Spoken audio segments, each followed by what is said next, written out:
Mr. President, we have this long tradition in the Senate of senators giving farewell remarks.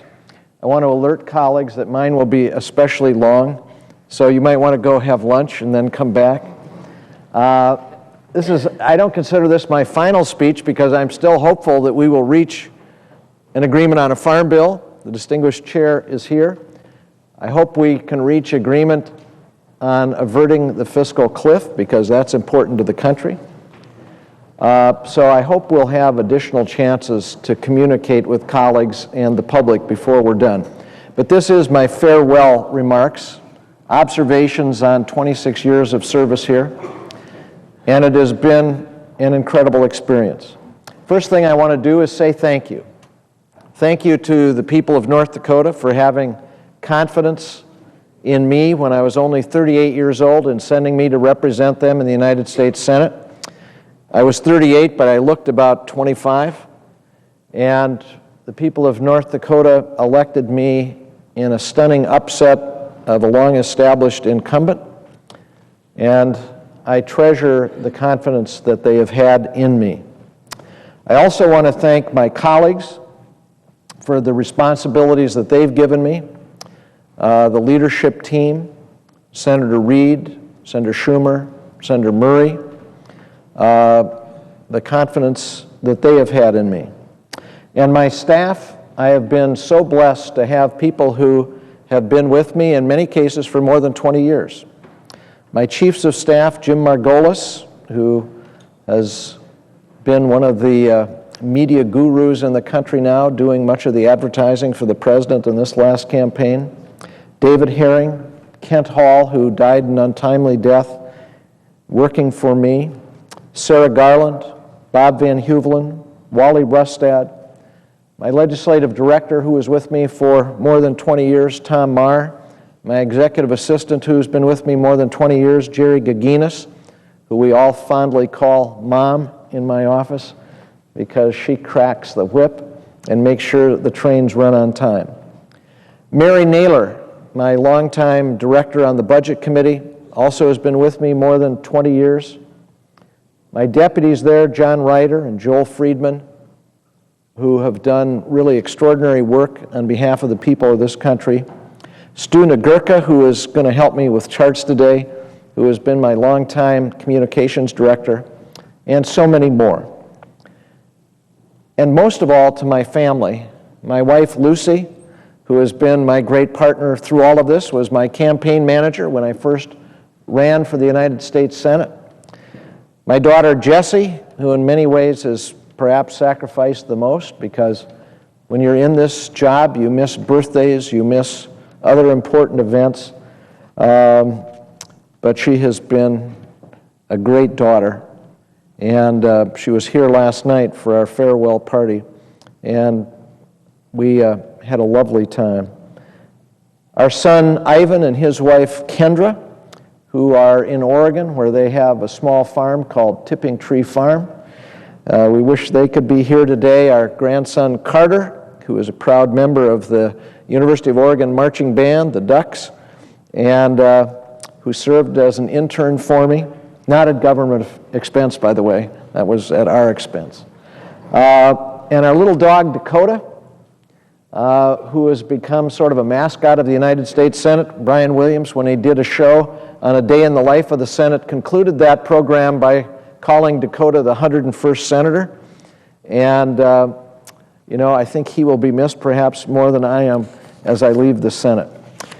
In 1964, I came here, I sat up in the gallery. In fact, it was a gallery right up here. And I was 16 years old. And I watched a debate in the United States Senate. It was on civil rights. Hubert Humphrey was leading that debate. And it so inspired me that I thought, you know, someday I'd like to be down on that floor and I would like to debate the great issues of the day and I would like to represent the people of North Dakota. And so I went home and wrote out on the back of an envelope that I would run for the United States Senate in 1986 or 1988, and I ran in 1986 and was successful. That is the power of a plan. To you young pages who are here, if any of you seek to be in the United States Senate someday, have a plan.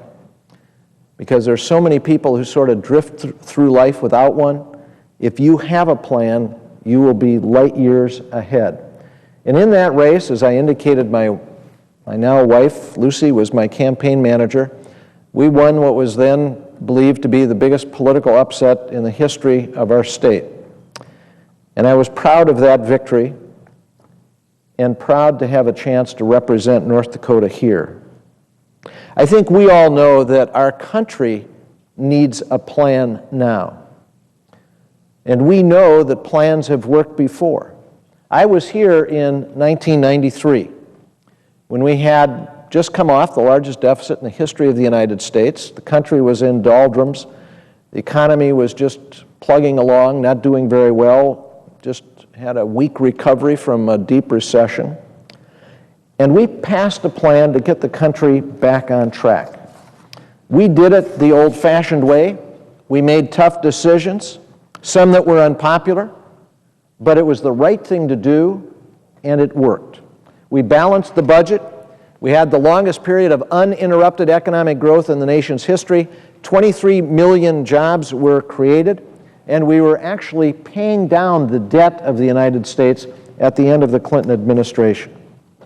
And we did it again when disaster struck my state in 1997, one of the worst disasters ever in North Dakota, a 500-year flood that followed the worst winter storm in 50 years. Many of you may recall the images from that disaster when firemen were fighting an enormous conflagration in downtown Grand Forks in the middle of a blizzard and a massive flood. Grand Forks was devastated. Again, we had a plan, a $500 million disaster recovery plan that became a $1 billion plan, and it worked, and we did it the old-fashioned way. We made tough decisions, some that were unpopular, but it was the right thing to do, and it worked. The community just held a recognition event for me this last weekend, and the leadership of the community was there and various aspects of the community reporting on the remarkable recovery in Grand Forks. It is really, I think, an example of what can be done when government responds and does so intelligently and effectively. Now we face a new challenge. We have a fiscal cliff or a fiscal curb or whatever one terms it, but what we know is that if we fail to act, we could be pushed back into recession. Our country needs a plan. A plan to get us back on track, to revitalize economic growth, to secure our long-term economic future, and to get the country moving again. And we can do it. We've done much tougher things in the past. You know, I hear people being critical sometimes when they leave here of this institution. Let me say, I'm not in their ranks. I leave this institution with enormous respect. The United States Senate is the greatest deliberative body in the world. And the vast majority of my colleagues, I sincerely believe, are serious-minded and have the best interest of the country at heart. I really believe the vast majority of my colleagues want to do what's right for the country. Oh, we have differences, enormous differences, about what's the right thing to do. But I have no doubt most of our colleagues are well-intentioned. In many circles, it's fashionable now to bash government and play down its importance. I personally think we would well remember what it has accomplished. I can remember so well being called to an emergency meeting in this building in the fall of 2008. I was handed a note that I was urgently requested to come here. It was about 6 o'clock in the evening, and I was the last one to arrive. When I walked into the leader's office, there were the leaders of the House and the Senate, Republicans and Democrats, the Secretary of the Treasury from the Bush administration, and the Chairman of the Federal Reserve. Well, I instantly understood something very serious was afoot. They closed the door and told us they were going to take over AIG, the large insurance company, the next day. They weren't there to ask for our approval or seek our agreement. They were there to tell us they were taking this step. And they told us they were taking this step because they believed if they did not, there would be a financial collapse in this country within days. And they gave great specificity as to what would happen if there was a failure to take the action they were about to do. The public reaction was harshly negative. The notion of the government of the United States bailing out a large private insurance company created controversy and criticism from almost every corner. Ultimately, the rescue of that company cost $180 billion, a staggering sum. But you know what? We've just learned this week that the taxpayers will make money on the deal. Yes, it cost us $180 billion, but the taxpayers are going to make $22 billion on the transaction. And if we hadn't done it, we would have risked going into a depression. So when people say there's no role for government, or it should just be a limited, shrunken role, really?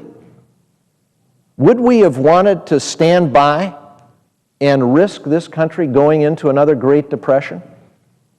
Let's recall what that was like. More than 20% of the people in this country out of work. I know my own grandfather, who refused to take bankruptcy, owned stock in the local bank. In those days, you had unlimited liability if you owned stock in a bank. And so when there was a run on the bank, as there was, he was called to bring money to the bank, which he did. And he did it over and over. And it took him 9 years to recover. People were hungry. People were desperate. That's what a depression is about.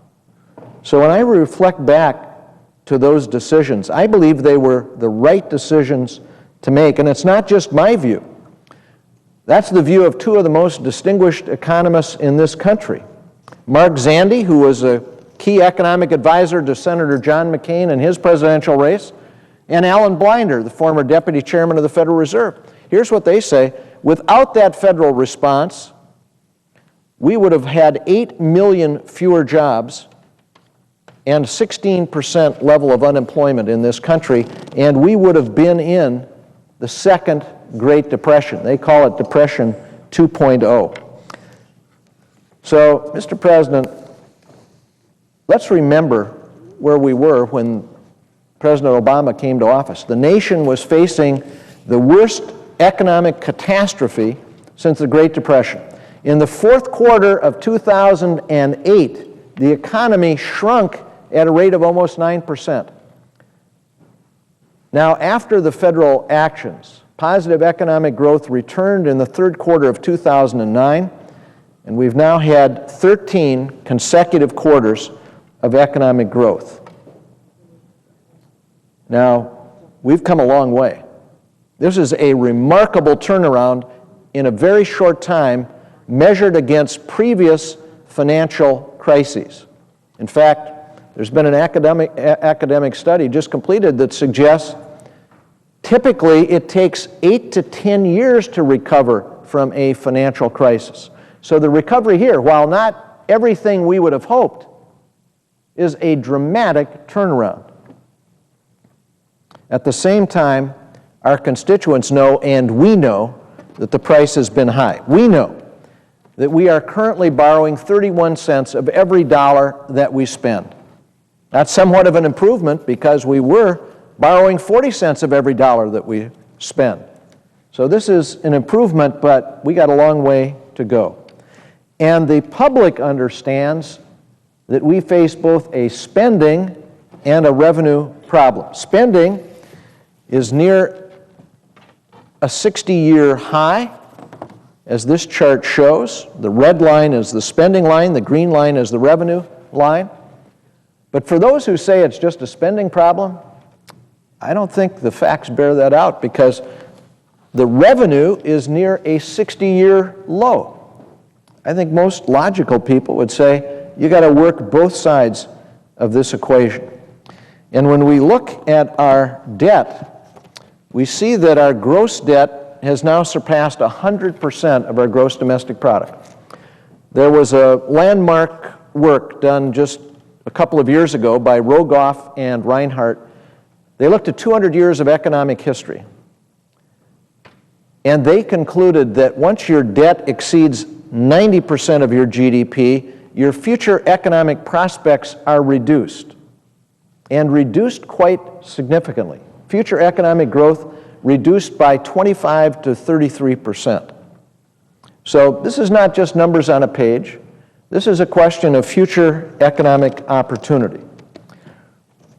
This growing debt is why many of us have called for action for a long time ago. In fact, it was 6 years ago this month that Senator Gregg and I came up with the idea of a commission to tackle the debt. That idea ultimately led to the President appointing the Bowles-Simpson Commission. Its bipartisan report recommended $4 trillion in deficit reduction in a balanced way, and I think in a fair way, protected low-income programs.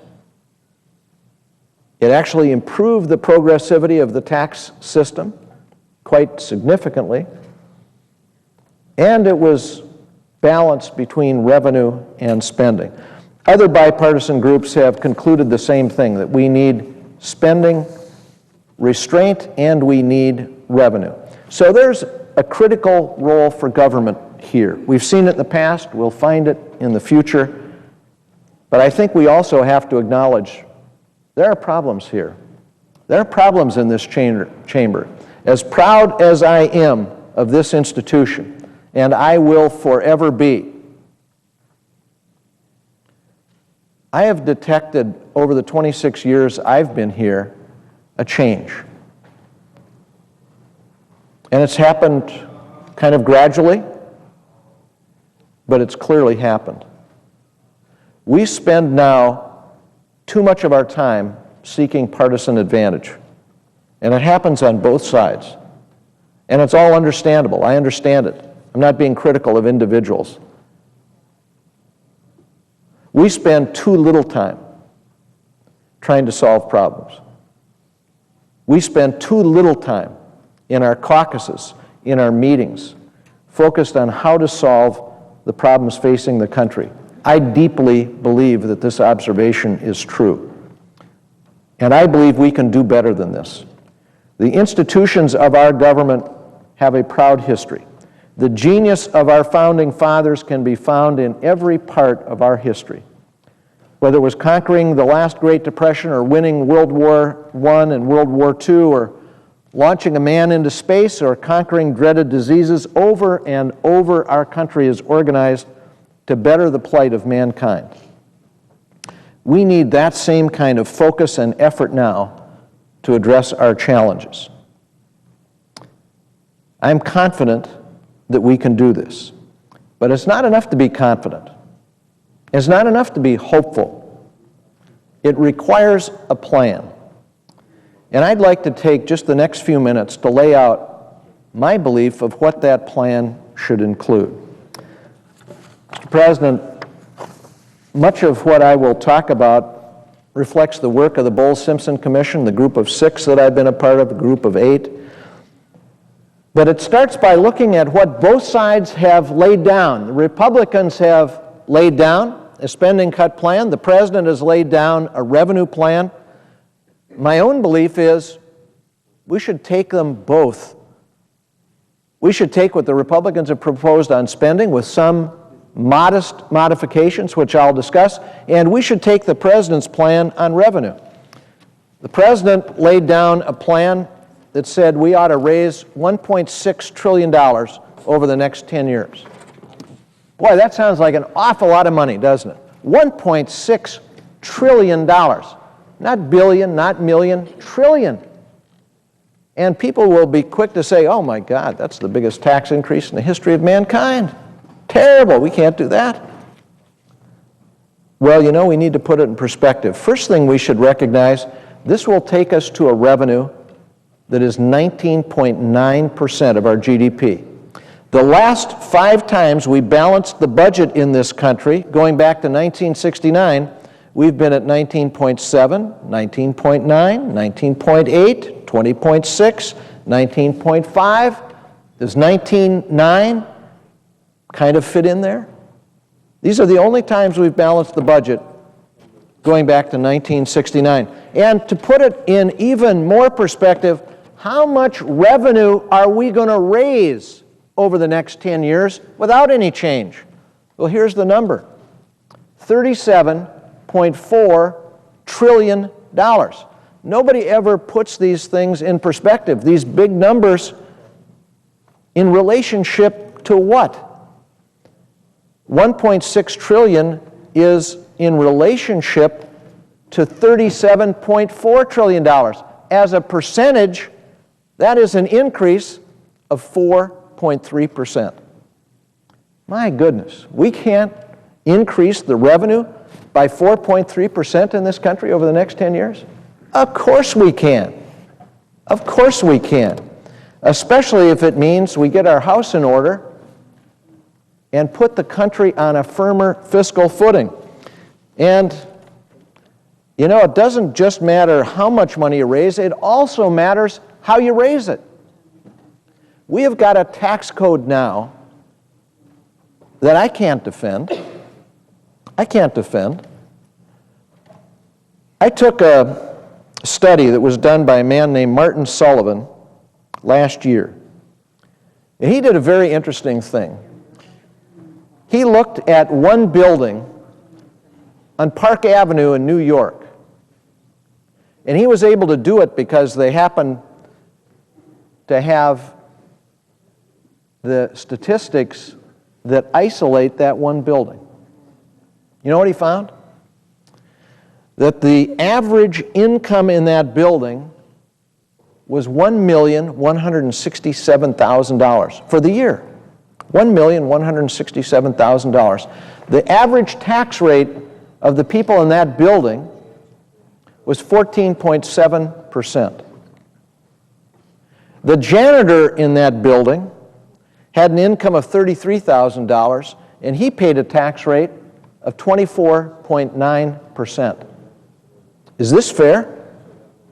Is it fair that people making $1.1 million paid a tax rate of 14.7%, and the janitor who served them, earning $33,000 a year, paid a tax rate of 24.9%? Well, I personally don't think so. And I know all the arguments. I've served on the Finance Committee. I've heard it all. The biggest reason for this differential, by the way, is not the earned income tax rate, which has had almost all of the attention in this national discussion. Almost all of the attention has been on the earned income tax rate and raising it from 35% to 39.6%. Almost no attention has been paid to the unearned income tax rate on capital gains and dividends. The unearned rate is currently 15%. That's what allows very wealthy people to pay a tax rate that is a fraction of those who work full-time and are paying rates of 25%. So I hope that as we move to conclusion here, we'll pay a little more attention to the unearned rates. You know, the truth is you could not have as much of an increase as being proposed on the earned income side and have more of an increase on the unearned income side, and you'd make the tax code more fair, and you could raise the same amount of revenue. Mr. President, so that's the revenue side, but the spending side, Republicans have laid down. They've put out a proposal that asks for savings out of entitlements and other discretionary spending. And You know, if you look at their proposal and you break it down, again, let's look at health care. We are going to spend $11 trillion over the next 10 years on health care. Republicans are proposing saving $600 million. If we had a compromise between Republicans and Democrats, let's say at $500 million, that would be a savings of, again, the magic 4%. We're going to increase revenue 4%. If we had savings on health care of 4.5%,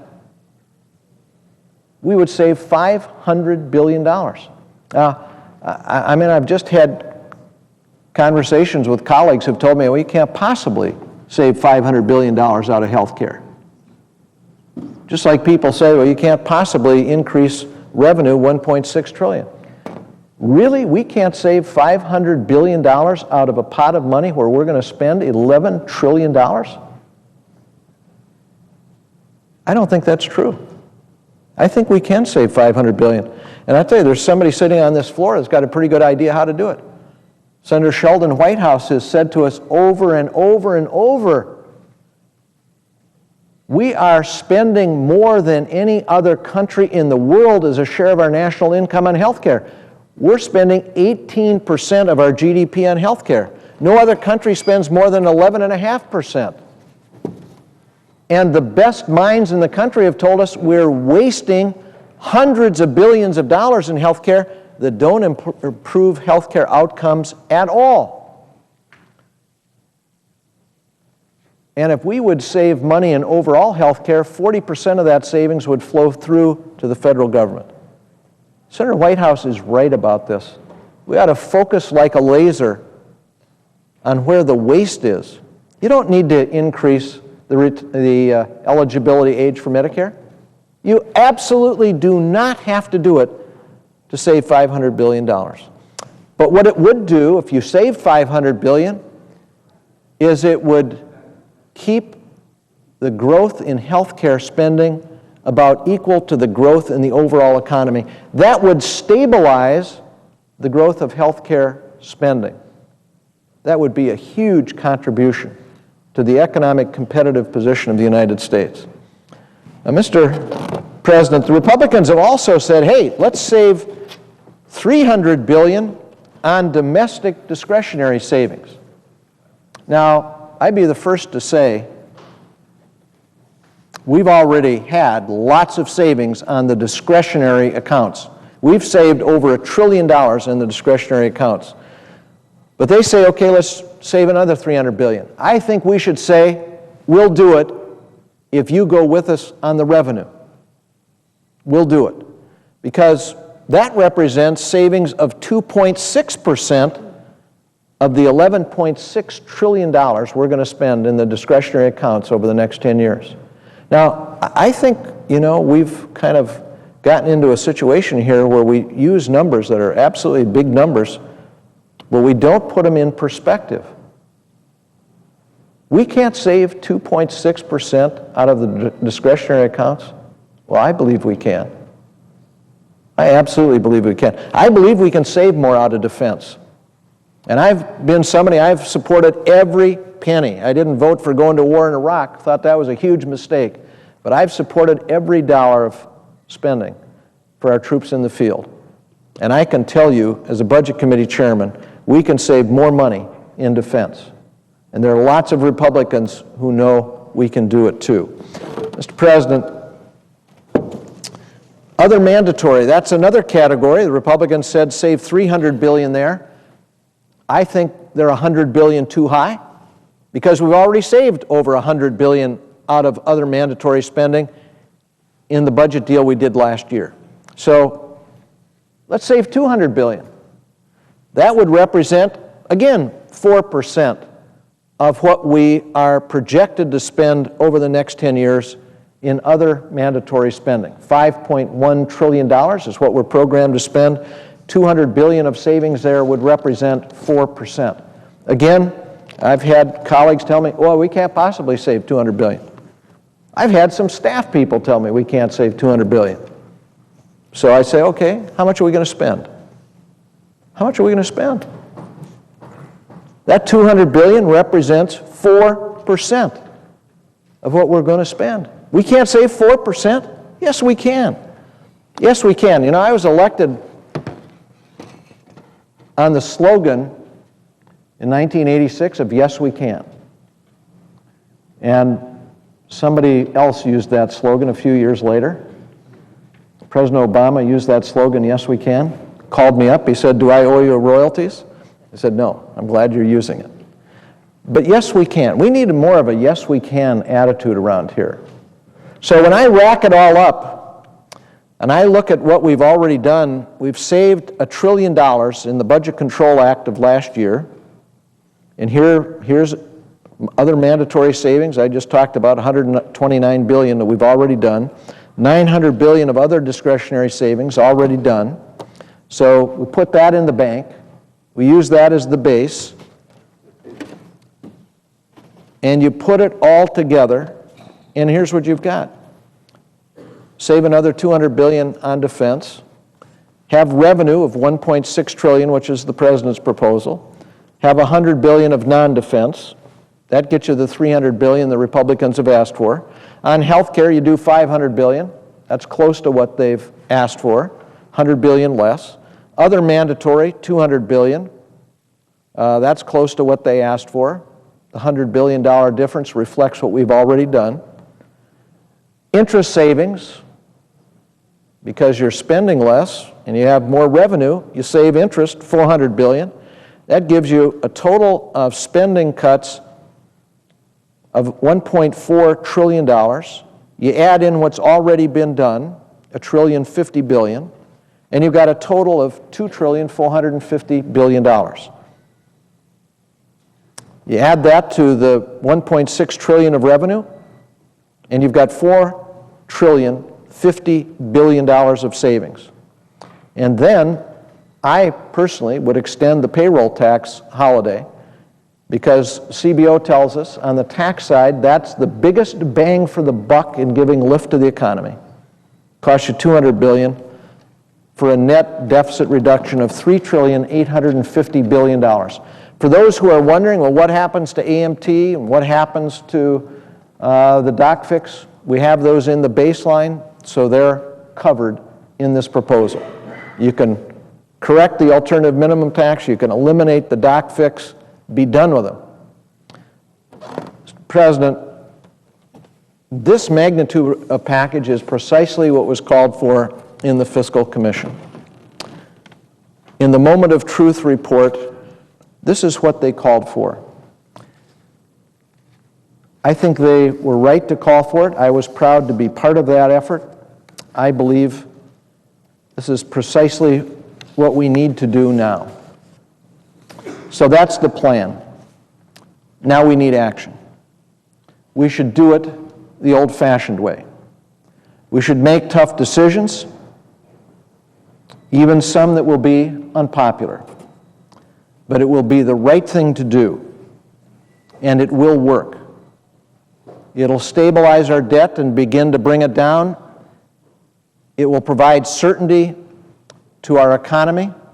It will unleash, I believe, the $1.7 trillion that are on the balance sheets of our corporations. It will unlock the investment potential that lies all across this country. Mr. President, let me just end as I began by simply saying thank you. Thank you to the people of North Dakota.